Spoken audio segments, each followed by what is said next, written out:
صفحہ نمبر 47 رکوع سے سبق شروع ہو رہا ہے۔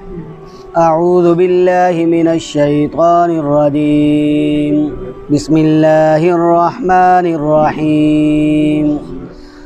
وَلَقَدْ أَرْسَلْنَا نُوحًا وَإِبْرَاهِيمَ وَجَعَلْنَا فِي ذُرِّيَّتِهِمَا النُّبُوَّةَ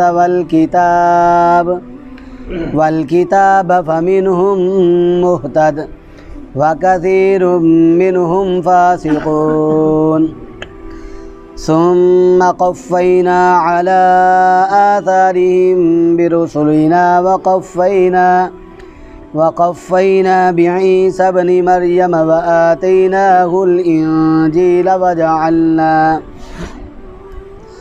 وجعلنا في قلوب الذين اتبعوه رأفة ورحمة ورهبانية ابتدعوها ما كتبناها عليهم إلا ابتغاء رضوان الله فما رعوها حق رعايتها فآتينا الذين آمنوا منهم أجرهم وكثير منهم فاسقون۔ صدق اللہ العظیم۔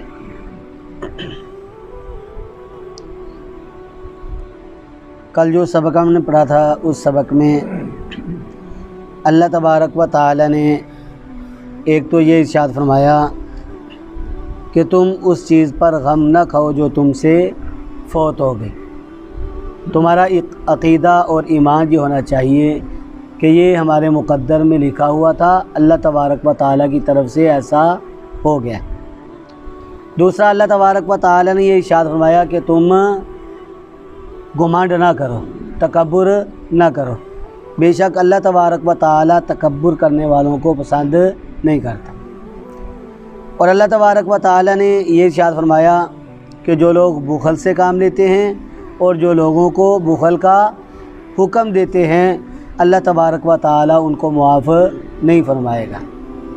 اور اللہ تبارک و تعالی نے انبیاء کا تذکرہ فرمایا، ارشاد فرمایا کہ ہم نے اپنے رسول بھیجے واضح دلائل دے کر، ان کو واضح معجزات عطا کر کے ہم نے ان کو بھیجا۔ آج جو سبق ہم پڑھ رہے ہیں اس سبق میں اللہ تبارک و تعالی نے ان انبیاء میں سے حضرت نوح علیہ السلام کا اور حضرت ابراہیم علیہ السلام کا تذکرہ فرمایا۔ اللہ نے ارشاد فرمایا وَلَقَدْ، اور البتہ تحقیق، ارسلنا، ہم نے بھیجا، نوح علیہ السلام کو۔ اللہ تبارک و تعالی نے نوح علیہ السلام کو نبی بنا کر بھیجا تھا، وَإِبْرَاهِيمَ، اور ابراہیم علیہ السلام کو، اور ابراہیم علیہ السلام کو اللہ تبارک و تعالی نے اپنا رسول بنا کر بھیجا تھا۔ نوح علیہ السلام کو نبی اور ابراہیم علیہ السلام کو اپنا رسول بنا کر بھیجا۔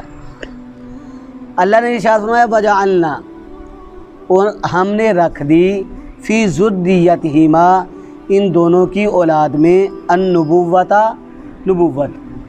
ہم نے ان دونوں کی اولادوں کو نبوت عطا کی، یعنی پے در پہ نبی ان کی اولادوں میں آتے رہے، والکتاب، اور کتاب بھی۔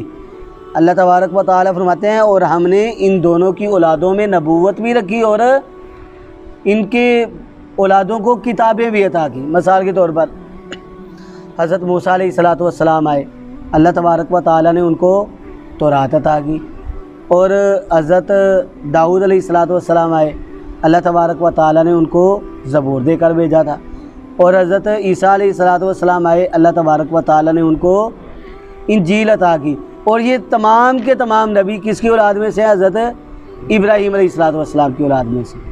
اور اللہ تبارک و تعالی نے ان سب سے آخر میں حضور نبی اکرم صلی اللہ علیہ وآلہ وسلم کو آخری نبی بنا کر بھیجا۔ اور یہ کلام جو اللہ کا ہم پڑھ رہے ہیں، اللہ تبارک و تعالی نے حضور نبی اکرم صلی اللہ علیہ وآلہ وسلم پر قرآن پاک کی صورت میں اتارا، یہ کتاب اتاری، اللہ نے اپنا کلام اتارا۔ اور آقا علیہ السلام بھی کس کی اولاد میں سے ہیں؟ حضرت ابراہیم علیہ السلام کی اولاد میں سے۔ تو اللہ تبارک و تعالی نے ارشاد فرمایا کہ ہم نے رکھ دی ان دونوں کی اولادوں میں النبوت، نبوت بھی، والکتابہ، اور کتاب بھی۔ فمنہم، پس بعض ان میں سے یعنی ان بزرگوں کی اولاد میں سے بعض لوگ مہتد کیا تھے؟ ہدایت پانے والے، وکثیر اور اکثریت ان کی زیادہ تر منہم ان میں سے فاسقون فاسق تھے، زیادہ تر لوگ ایسے تھے جنہوں نے ان نبیوں کو نہیں مانا۔ اللہ تبارک و تعالیٰ نے ارشاد فرمایا کہ ان کی اولادوں میں سے بعض تو ہدایت پانے والے تھے اور اکثریت ان لوگوں کی تھی جو فسق و فجور کرنے والے تھے، جو گناہ کرنے والے تھے، جنہوں نے نبیوں کو نہیں مانا تھا۔ اس سے آگے اللہ نے ارشاد فرمایا ثم قفینا، ثم پھر، یہ قفینا اسی سے قف ہے۔ قف کسے کہتے ہیں؟ یہ گردن کا جو پچھلا حصہ ہے اس کو قف کہتے ہیں، یعنی گدی۔ اب آدمی جو ہے آگے کھڑا ہو تو اس کی گردن کا پچھلا حصہ پیچھے آدمی کو نظر آتا ہے۔ معنی کیا بنتا ہے؟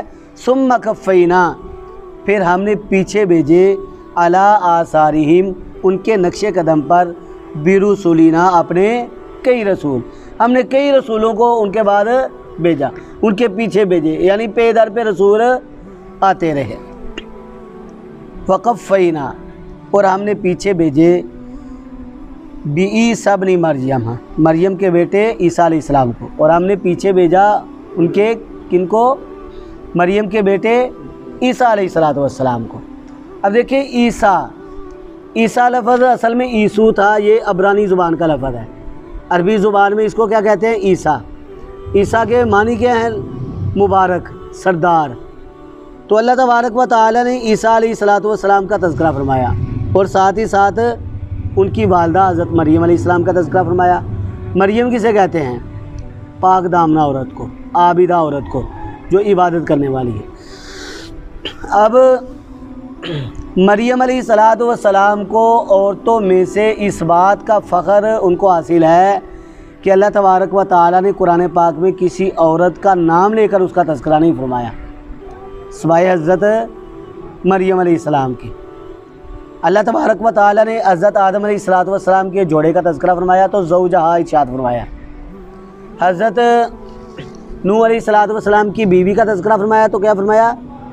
امرأۃ نوح۔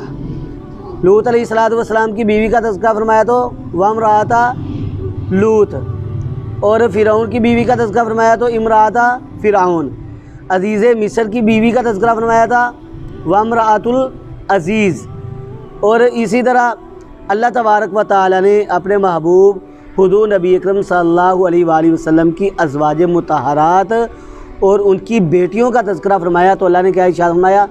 یا ایھا النبی قل لازواجک و بناتک، یعنی اللہ تعالیٰ نے عورتوں میں سے کسی عورت کا نام لے کر قرآن پاک میں اس کا تذکرہ نہیں فرمایا سوائے حضرت مریم کے۔ اور اللہ تبارک و تعالیٰ نے ایک دو مرتبہ نہیں بلکہ 30 مرتبہ ان کا تذکرہ فرمایا قرآن پاک میں۔ تو ان کو اس بات پر فخر حاصل ہے کہ اللہ تعالیٰ نے صرف ان کا تذکرہ قرآن پاک میں فرمایا۔ لگے اللہ نے ارشاد فرمایا جب تم کسی کو اس کی نسبت کے ساتھ پکارو تو ان کے باپوں کی نسبت سے پکارو، ادعوہم لآبائہم، پکارو ان کے باپوں کی نسبت سے۔ لیکن اللہ تبارک و تعالیٰ یہاں پر عیسیٰ علیہ السلام کو ان کی ماں کی نسبت سے پکار رہے ہیں۔ وجہ کیا ہے؟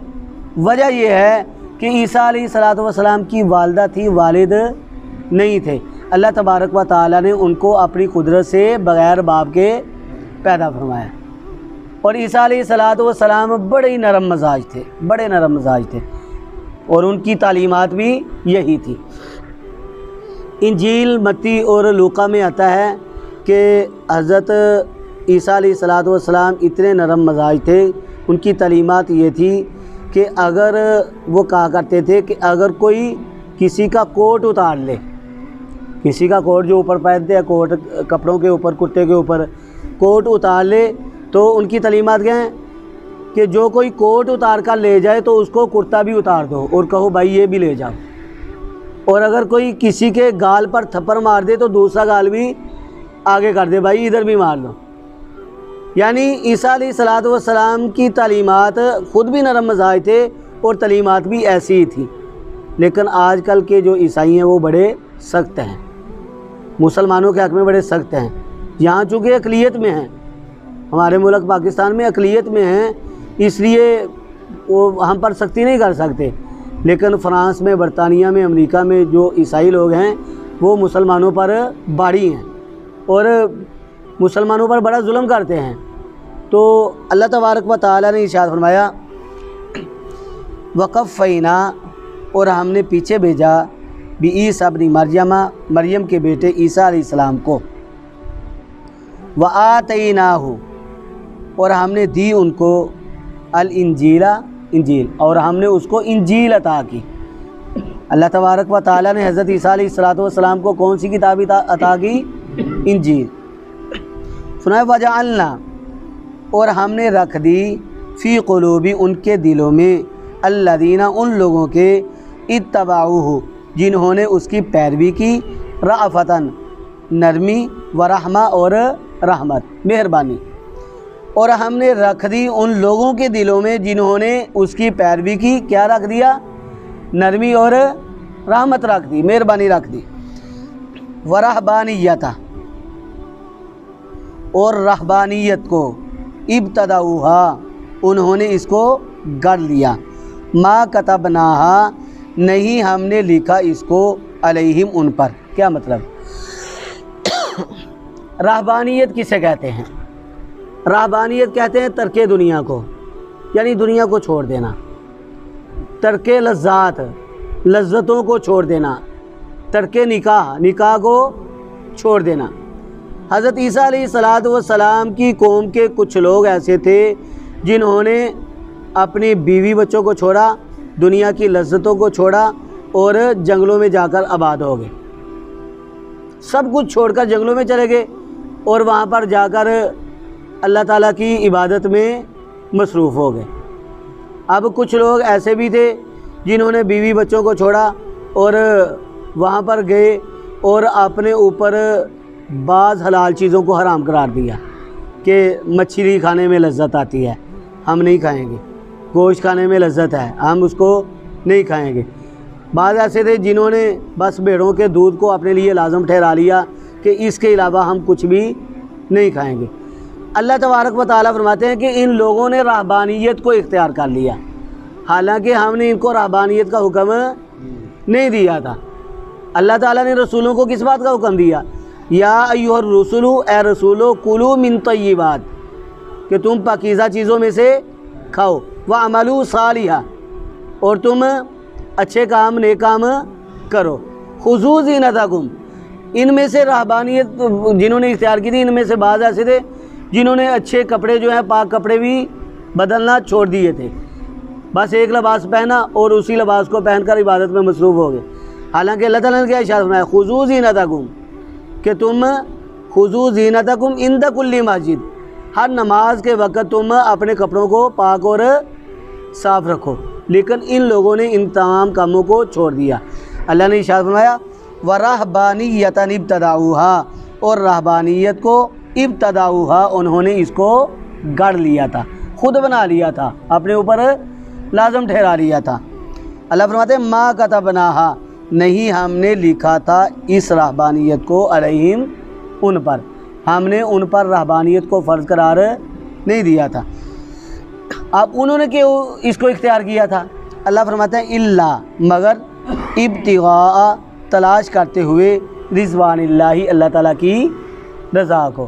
وہ کیا کہتے تھے؟ اللہ تعالیٰ کی رضا چاہتے تھے، اس لیے انہوں نے اپنے آپ کو اس مشکل میں ڈال دیا۔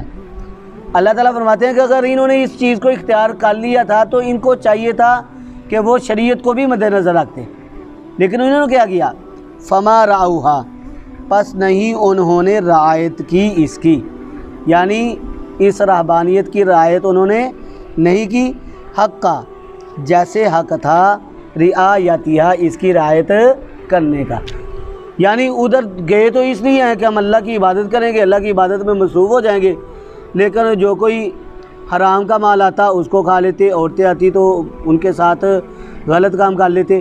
اللہ تبارک و تعالیٰ نے فرمایا جیسا اس رہبانیت کو اختیار ان کو کرنا چاہیے تھا، رعایت رکھنی چاہیے تھی، جیسا حق تھا، انہوں نے اس کی رعایت کا حق ادا نہیں کیا۔ اللہ فرماتا ہے فآتینا، اور ہمارے لیے بھی یہ جائز نہیں ہے کہ ایک آدمی ہے وہ کہے جی میں تو اللہ کا بڑا ولی بن گیا ہوں، بس ولایت کو مد نظر رکھتے ہوئے اپنی بیوی کو چھوڑ دیا، اپنے بچوں کو چھوڑ دیا اور اللہ کی عبادت میں مصروف ہو گیا۔ نہیں، بیوی بچوں کا آدمی پر حق ہے، اللہ تعالیٰ کے حقوق ہیں اور اپنی بیوی کے بھی حق ہیں، بچوں کے بھی حقوق ہیں۔ اللہ کے حقوق کو بھی پورا کرنا ہے اور اللہ تعالیٰ نے جو حقوق ہم پر لازم قرار دیے ہیں اولاد کے، والدین کے، بیوی کے، ان کو بھی پورا کرنا ہے۔ اللہ تعالیٰ نے ارشاد فرمایا فآتینا، پس ہم نے دیا الذین، ان لوگوں کو، آمنو، جو ایمان لائے، منہم، ان میں سے، اجرہم، ان کا اجر، ان لوگوں میں سے جو اچھے لوگ تھے جنہوں نے ایمان کو بھی اختیار کیا، اللہ تبارک و تعالیٰ کے حقوق کو بھی پورا کیا اور اپنے والدین، اپنی اولاد، اپنی بیویوں کے حقوق کو بھی پورا کرتے رہے، مخلص رہے، یعنی اپنی شریعت کے ساتھ مخلص رہے۔ اللہ تبارک و تعالیٰ نے ارشاد فرمایا اجرہم، ہم نے ان کو ان کا اجر عطا کیا، وکثیر، اور بہت زیادہ، منہم، ان میں سے، فاسقون، فاسق تھے، گناہ گار تھے۔ فاسق کون تھے؟ گناہ گار کون تھے؟ جنہوں نے اپنے اوپر حلال چیزوں کو حرام قرار دیا اور اللہ تبارک و تعالیٰ نے ان پر جن چیزوں کو حرام کیا تھا انہوں نے ان حرام چیزوں کو نہ چھوڑا، وہ فاسق لوگ تھے۔ اللہ تبارک و تعالیٰ نے ارشاد فرمایا کہ ان میں سے بہت زیادہ لوگ جو ہیں وہ فاسق لوگ تھے۔ تو اللہ تبارک و تعالیٰ سے دعا ہے اللہ رب العزت صحیح معنوں میں ہمیں اپنے کلام کی تلاوت کرنے والا، اس کو سمجھنے والا اور اس پر عمل کرنے والا بنائیں۔ وآخر دعوانا ان الحمد للہ رب العالمین۔